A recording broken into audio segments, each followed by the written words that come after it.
You opened your workout app, closed it, opened it again, stared at your gym shoes on the floor like they owed you an explanation. If that sounds familiar, welcome, you're not broken. You're just human, which honestly sometimes feels like the same thing, but it's not. Here's the story fitness culture loves to sell you. The people who show up to the gym every single day have something you don't. Some internal fire, some locked in discipline. They wake up ready. That's not true. That's a highlight reel with a protein shake sponsorship. What those people actually have isn't motivation, it's automated behavior. And the difference between those two things is exactly why you're still on the couch convinced the problem is you. It's not you, it's the strategy.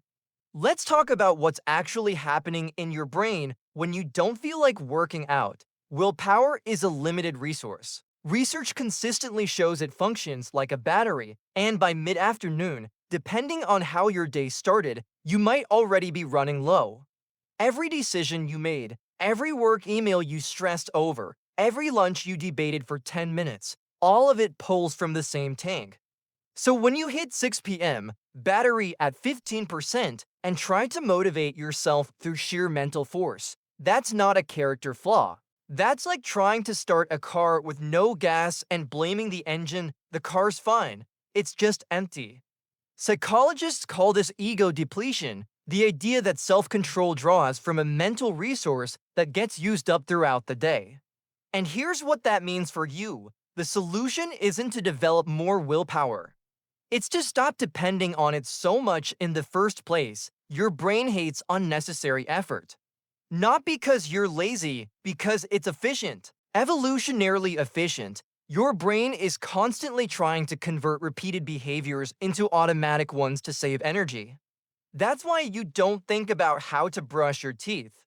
That's why you drive home on autopilot on a familiar route. The problem is that going to the gym isn't automatic for you yet.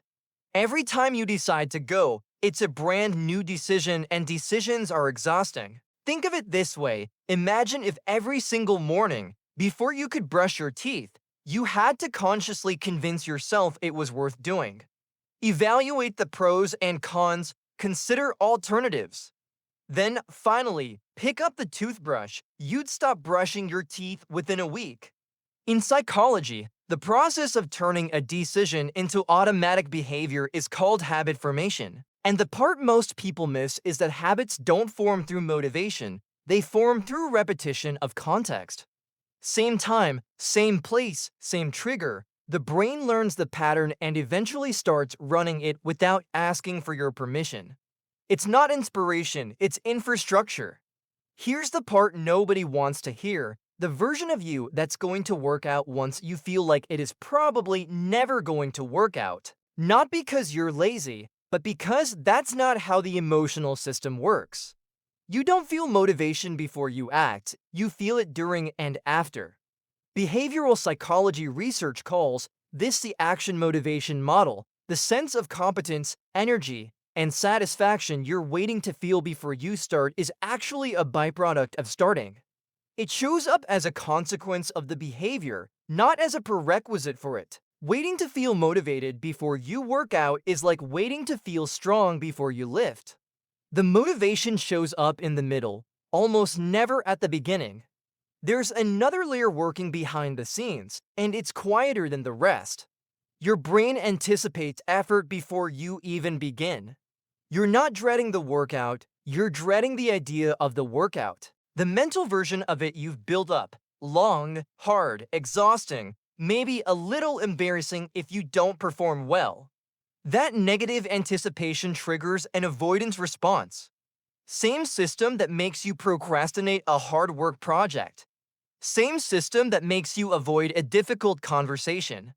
It's not a character issue, it's your brain running a threat detection program on a treadmill. The fix that behavioral research actually supports is almost offensively simple. You don't commit to the workout.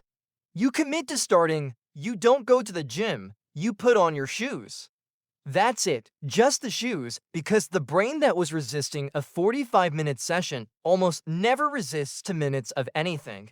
And most of the time, once you're there, you finish. Because starting was the actual problem, not following through. Now, the part worth sitting with honestly, there's a version of this pattern that goes deeper than skip gym days. When I'm not in the mood stops being occasional and becomes the permanent setting. When it stretches into weeks, months, it's worth asking what the gym is actually standing in for. Sometimes the resistance isn't about effort. It's about what working out forces you to feel: inadequacy, comparison, confronting where you are versus where you thought you'd be by now. The gym became the mirror you don't want to look at. That's not a diagnosis. That's just an honest question worth asking yourself. What are you actually avoiding when you avoid the workout? If the answer makes you uncomfortable, it probably deserves more attention than your training split does. You don't have a motivation problem. You have a system that was never built to make this easy, and nobody taught you how to work with your brain instead of against it.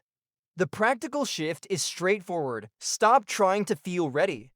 Start building conditions. Put your gym clothes next to your bed tonight. Set your workout time like it's a work meeting, non-negotiable. Commit to 10 minutes, not the full session. This isn't about being more disciplined. It's about making the decision so small that your brain barely notices it's making one. And before you go, one question worth thinking about. When you skip a workout, what does the voice in your head actually say to you? Because the answer to that question tells you a lot more than any fitness plan ever will.